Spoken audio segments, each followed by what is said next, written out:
You've been told Canvas apps are back. Cute story. The truth? Microsoft didn't revive anything. They forked the experience. App Builder, workflows, and agents look like Power Platform, but they live in a different lane, your personal automation layer.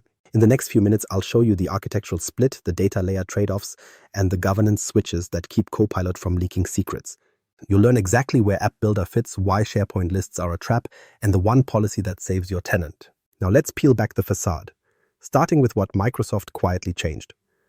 The facade. Why App Builder feels like Power Apps, and why that's misleading. App Builder feels familiar on purpose. Microsoft borrowed Pro patterns, define the schema, then paint the UI, bind controls, wire actions. It's the same muscle memory you've built in Power Apps. That's not an accident, it's allure. The interface signals, this is safe, you know this. The truth, familiarity is not capability. Enter the default backend, SharePoint lists. Fast to spin up, already licensed, already in your tenant. It's the office junk drawer. Handy, reachable, and terrifying when you rely on it to hold anything heavy. Lists are flat, lookups are limited, delegation rules silently cap your queries, and you discover them the hard way, when someone adds data and your app stops returning complete results. The average user shrugs. You, however, inherit the outage. Now compare that to the Power Platform's grown-up posture. Dataverse first, proper relational modeling, field and row-level security. Auditing that doesn't feel like a diary written in crayon. Application lifecycle management with solutions, environments, and pipelines. App Builder waves at that world from across the parking lot and then sprints back to SharePoint for snacks. Workflows deepen the illusion. The mental model mirrors Power. Automate, triggers, actions, connectors, branching. You see familiar shapes and think governance applies the same way. And yes, many of the same connectors appear, but the scope is personal. Guardrails are thinner. Early iterations even simulate send operations so users can test flows without actually shipping email into the wild. Safety by training wheels. Good for experiments, deceptive for architects who think they're buying enterprise-grade behavior. Scripting. Constrained. Asset handling. Often via URLs, not managed binaries. Why? These defaults are governance-friendly in the sense that they reduce blast radius. They're also capability light. You can prototype quickly without detonating your compliance program. You can also build something deceptively useful that rots the minute it meets real requirements. Reporting across lists, approvals with audit trails, or role-based access that isn't whoever has the link. Here's the thing most people miss. Looking like Power Platform doesn't make it Power Platform. Enterprise readiness requires Dataverse, Entra-backed, RBAC, and ALM. Period. Without those, you have a personal sandbox wrapped in a professional costume. It's cosplay, not capability. Why this matters? Users will build real apps in the wrong substrate. They'll stack requirements, relationships, aggregations, external calls on top of a flat list and wonder why performance collapses or data leaks start to look inevitable.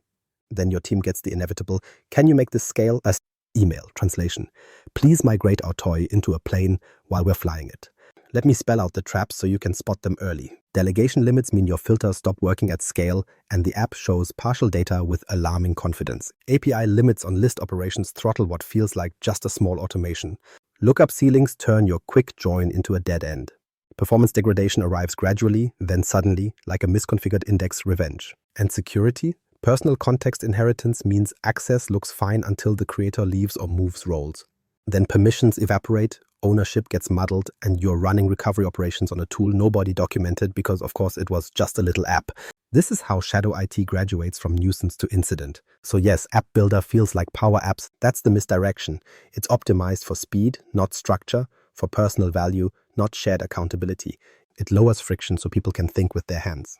That's good. It also accumulates debt faster than your finance team can say re-platform with you. If you remember nothing else from this section, familiarity is not a feature, it's a sales tactic. Treat App Builder like a personal automation tool with training wheels, not a gateway to your enterprise backbone. Use it to learn, to test, to draft. The minute your requirements whisper relationships, audit, or growth, you're out of the junk drawer and into Dataverse. We'll unpack that split next. The split, personal Copilot layer versus enterprise Power Platform. Here's the architectural reality. There are two lanes now. The personal Copilot layer, App Builder, workflows, lightweight automations exists for one person or a small team to move fast. The enterprise Power Platform, Dataverse, Solutions, ALM, COE, RBAC, exists to run durable, shared systems with accountability. If you confuse the lanes, you pay for it later. Start with data. The personal lane is SharePoint, OneDrive first. It's quick, permissive, and, let's be honest, structured like a spreadsheet with delusions of grandeur. The enterprise lane is Dataverse first. It's a real data platform, relational modeling, proper data types, row and field level security, auditing, and API governance. One is a junk drawer, the other is a filing system with logs, and a librarian who remembers everything. Security posture follows the substrate. Personal automations inherit the user's context. If you can see it, your Copilot built thing can see it. Until you can't, because roles change, people leave, or someone cleans up a group and removes access. Dataverse ties access to enter identities and roles, enforces row level and column level security, and produces audit trails that stand up to scrutiny. The truth? In the personal lane, trust is implied. In the enterprise lane, trust is modeled, enforced, and verified. Scale is where the split becomes painful. SharePoint can handle simple lists and straightforward filters. But once you need relationships, cascading lookups, rollups, or transactional integrity, you hit the ceiling. Dataverse is built for growth. Normalized schemas, relationships, calculated and roll-up columns, concurrency controls, and yes, service protection limits that keep everyone honest. You design for scale there, you hope for it in SharePoint. Governance surfaces are different by design. Personal Copilot apps largely bypass your COE and ALM pipelines. That's the point. Reduce IT backlog, let users self-serve, and keep the blast radius small. Enterprise Power Platform rides inside your governance, environments, solutions, managed versus unmanaged, pipelines, approvals, and separation of duties. One feels frictionless, the other feels like process. That friction is what makes it auditable and supportable. Why does this split exist? Because Microsoft is optimizing for two contradictory truths. Users need to automate without waiting 6 weeks for a backlog ticket. IT needs durability, compliance, and observability. Copilot's personal layer gives speed, Power Platform gives structure. And agents, yes, the orchestration brain, need fast substrates to experiment, iterate, and compose workflows on the fly. The compromise is deliberate, lower friction for creation, higher standards for promotion. Inventory and lifecycle tell the same story. In the personal lane, ownership is whoever clicked first. Documentation is optional. Lifecycle is keep it until it breaks. In the enterprise lane, ownership is explicit, metadata is enforced, change is packaged, and retirement is a controlled event. You don't send a memo to decommission a personal script. You absolutely do for a shared app that runs quarter end. The thing most people miss, Copilot isn't trying to replace Power Platform. It's trying to route personal intent through a fast lane while delegating durable execution to governed services. Think of Copilot as the conductor. It takes your prompt, plans a sequence, calls tools, and returns results. Power Platform is the orchestra, APIs, data, connectors, that actually plays in time and keeps records of the performance. When the piece becomes a staple, you write it into the score, Dataverse, solutions, pipelines, so others can play it the same way tomorrow. Of course, there are trade-offs. Personal lane speed means fewer guardrails. Expect simulated sends, connector approvals, and conservative defaults that avoid blasting your tenant. Enterprise lane rigor means cost, planning, and the occasional no that saves you from public embarrassment. You need both. Use the personal lane to ideate and validate. Use the enterprise lane to operationalize. Before we move on, put this in policy language your organization can live with. If the thing only serves its creator and a small cohort, has no regulatory data, and won't live past a quarter, it's personal Copilot territory. If it shares data across teams, touches customer records, requires audit, or has SLAs, it starts or quickly moves in Dataverse with ALM. Draw the line. Publish examples. Enforce the handoff. Once you nail that, everything else clicks. Copilot becomes the front door for ideas. Power Platform becomes the factory that builds the production version. Governance stops being a roadblock and becomes a runway. And yes, the minute a quick app smells like real business, you promote it on purpose before it collapses under its own cleverness. The migration cliff, from toy app to critical system and the cost. Great, until the personal app becomes the thing sales depends on every Monday. This is where the toy hits the wall. A flat list works when you're logging your own tasks. The moment you need relationships, projects to tasks, tasks to people, people to departments, you're forcing a spreadsheet to cosplay as a database. Spoiler, it can't. Growth exposes the seams in 4 ways. First, delegation. Filters that worked at 500 rows start silently lying at 5,000. Users think data is missing. It is. The app returns partial sets because the query exceeded delegation rules. Second, API limits. That cute automation that posts updates every time a record changes. It now hammers service limits during payroll week and randomly fails. Third, lookups. The ceiling on nested lookups turns your model into spaghetti you can't untangle. Fourth, performance. More joins, more attachments, more users. Then the UI crawls and everyone blames Copilot because of course they do. Audit and reporting make it worse. Leadership wants historical changes, approvals, and who touched what. SharePoint has version history, yes, but try producing a clean audit trail with row field lineage and you'll wish you hadn't volunteered. Dataverse does this natively. In the personal lane, you duct tape exports, pray the timestamps align, and call it good enough until a regulator asks follow-up questions. Ownership is the sneaky failure mode. Personal context inheritance means the creator's permissions are the app's skeleton key. When they change roles or leave, your app's access chain collapses. Files break, flows stop, connectors lose secrets, and you discover the buzz factor was 1. Congratulations, you've built a critical system that's literally owned by a person. Now the migration tax comes due. Step 1. Reverse engineer logic nobody documented. You diff flows, decipher prompt-crafted expressions, and guess at intended behavior. Step 2. Design a proper Dataverse model. Tables, relationships, calculated and roll-up columns, security roles. Step 3. Rebuild UI and automations in solutions, not loose objects. Step 4. Establish ALM, environments, pipelines, approvals, change control. Step 5. Move data, fix referential integrity, and validate reporting. This is not a lift and shift. It's a replatform plus archaeology. And yes, service protection limits in Dataverse exist too, by design. They're guardrails, not bugs.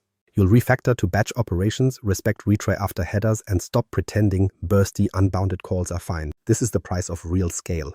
If that sentence hurt, good. It means you're finally doing engineering. Connector fantasies die here.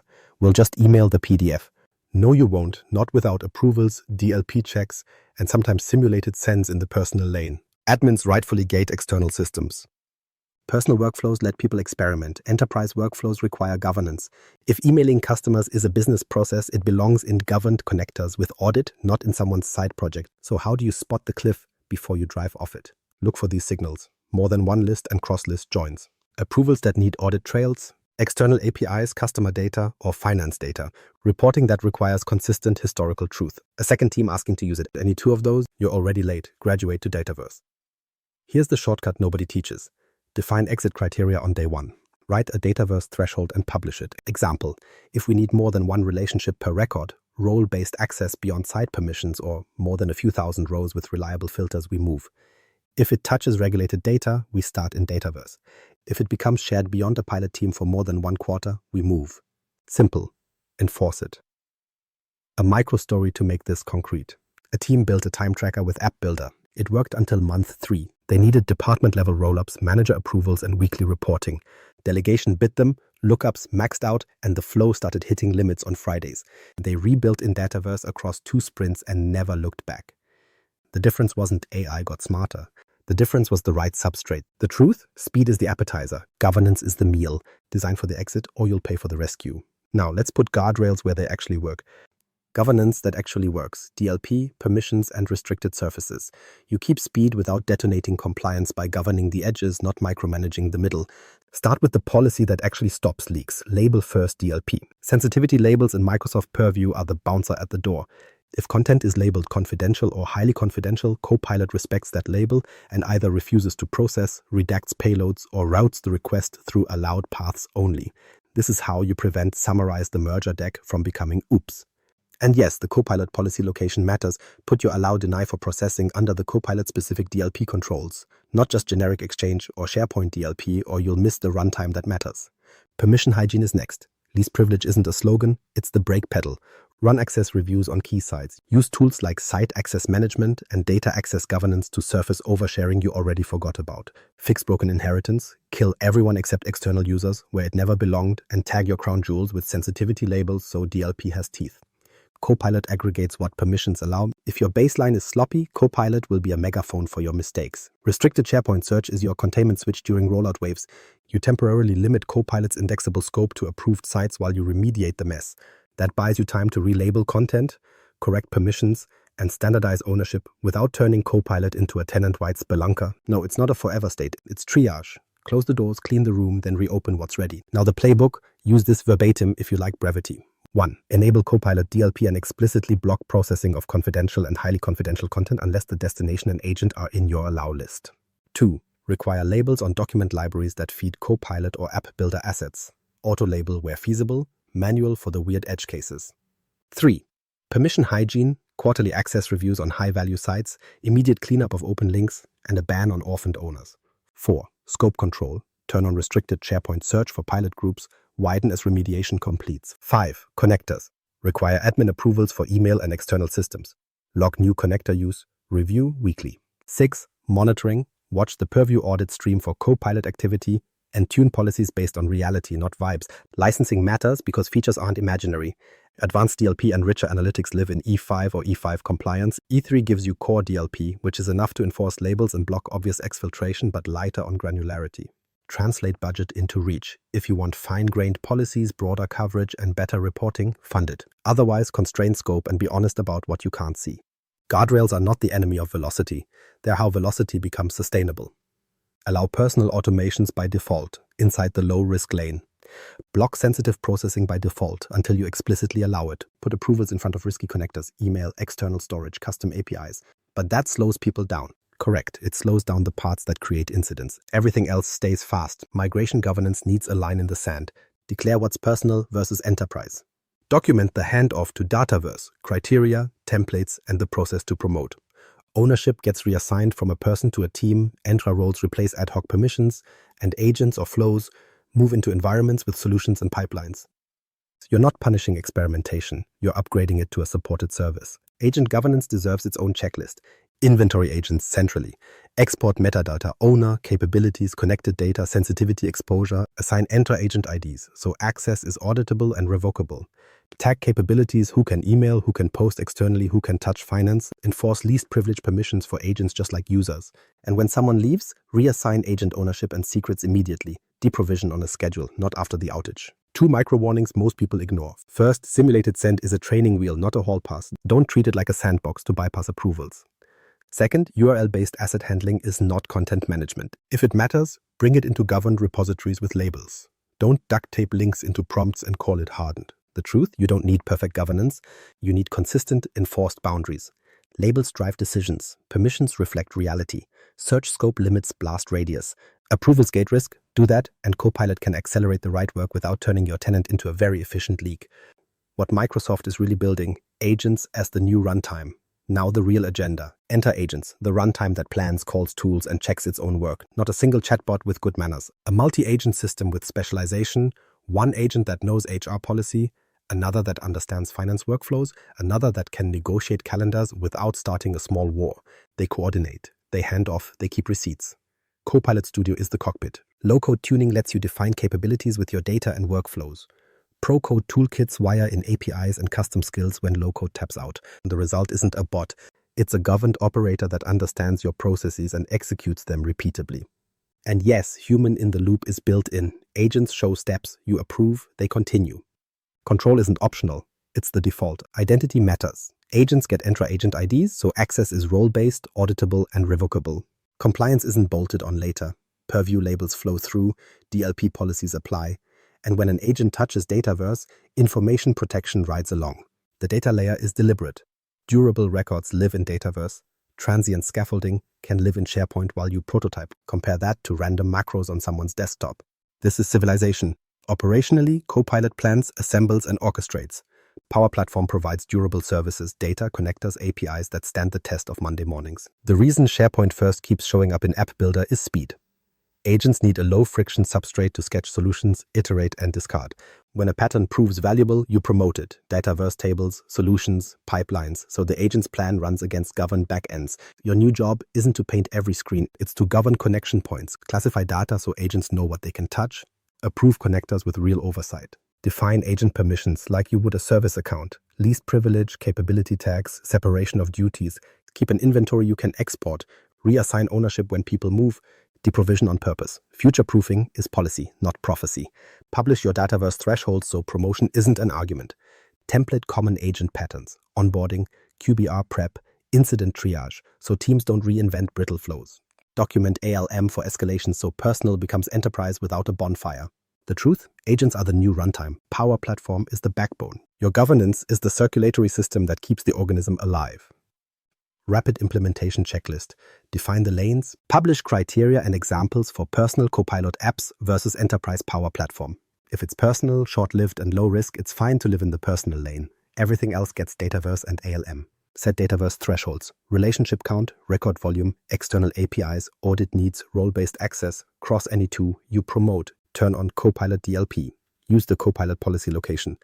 block processing for confidential and highly confidential by default, allow only approved agents and destinations. Expand label coverage, auto-label at scale, require manual labels for edge libraries, audit monthly for gaps, fix permissions, run access, reviews, remediate oversharing, and kill open links on sensitive sites. Make ownership explicit, control scope, enable restricted SharePoint search for rollout waves, widen only after remediation. Govern connectors, require approvals for email and external systems, log new connector usage and review weekly. Govern agents, inventory and export metadata. Assign intra-agent IDs, tag capabilities, define deprovision steps and ownership reassignment. Build a migration runway. Document replatform steps. Provide Dataverse starter templates. Estimate rebuild costs so teams understand the tags. Teach the exit. Train power users on thresholds. Hold office hours titled, "Should this move to Dataverse?" Micro stories and aha moments. A team built a time tracker in App Builder. 12 weeks later, delegation and lookup ceilings forced a Dataverse rebuild. 2 sprints, problem solved, speed returned because the substrate was right. DLP prevented a near miss. Copilot refused to summarize a highly confidential contract. Labels did the work while humans took the credit. An access review revealed an overshared site powering a Copilot workflow. Restricted SharePoint search contained the blast radius while permissions were fixed. An onboarding agent coordinated HR and IT using governed connectors and Dataverse. Outputs were auditable, handoffs clean. If you remember nothing else, define lanes, enforce labels, plan the exit. Here's the takeaway.